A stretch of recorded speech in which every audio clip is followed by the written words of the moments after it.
ఆ రోజు ఈవినింగ్ ఒక్క ఈవినింగ్ మేము చేసేటటువంటి ఆ కలిసి మనసు అరమరిక లేకుండా ఓ చిన్న వయసు తారతమ్యాలు మర్చిపోయి చిన్నపిల్లలాగా మేము చేసేది ఉందే, అది మా బాండింగ్ని day by day year after year strength చేసుకుంటూ వచ్చింది. దానికి అవుట్కమ్ ఇదిగో ఇప్పుడు ప్రేక్షకులు కూడా ఈ సినిమాలో ఈ ఎపిసోడ్ ద్వారా చూశారు, మా ఇద్దరు ఎపిసోడ్ ద్వారా. అట్లాగా నేను ఏమంటానంటే ఈ ఈ ఈ సినిమా ఇండస్ట్రీ చిన్న ఫ్యామిలీ.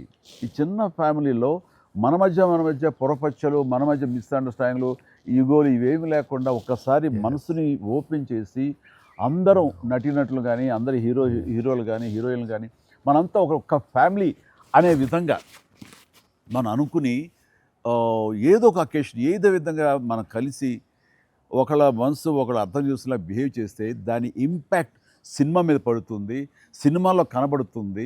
తద్వారా దాని ప్రభావం మన ఫ్యాన్స్ మధ్య కూడా ఏర్పడుతుంది, అందరి మధ్య ఒక సుహృద్భావ వాతావరణం ఏర్పడుతుంది. అది గుడ్ రిజల్ట్ని తీసుకొస్తుంది. ఇట్లా చూడండి, ఆ మీమ్స్ అనో లేకపోతే ఇవన్నో ఒకళ్ళొకళ్ళు ద్వేషించేలాగా లేకుండా హాయిగా ఉంటుంది. దానికి ప్రధానంగా హీరోస్ మధ్య కానీ, నటీనటుల మధ్య కానీ వీళ్ళందరూ ఆ యొక్క వాతావరణం ఏర్పరచుకోవాలి మనం. అది సార్, ఆ కలిసి యాక్ట్ చేయటం అనే ఒక ఇది ఉంది కదా సార్, ఇంత ఇది ఇప్పుడు మొదలైంది సార్. ఇది కంటిన్యూ అయితే చాలా బాగుంటుంది సార్. అప్పుడప్పుడు ఎక్కడ చేయగలిగితే ఆడియన్స్ నిజంగా ప్రేక్షకులకి they've loved up so, I mean, ఇన్నేళ్ళ నుంచి వాళ్ళు చూపెట్టే ప్రేమ కానీ ఎంకరేజ్మెంట్ కానీ మనం అప్పుడప్పుడు we have to give it to them. You have to give fantastic entertainment, like these kind of.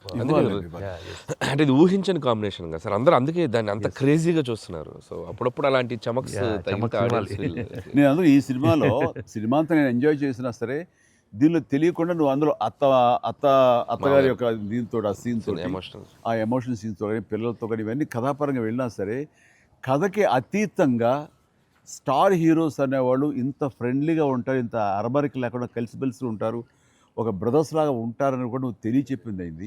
ఇది ఒక మంచి మెసేజ్ని ఇచ్చినవాడు అవుతావు. ఇది కంటిన్యూ అవ్వాలి నా కోరిక.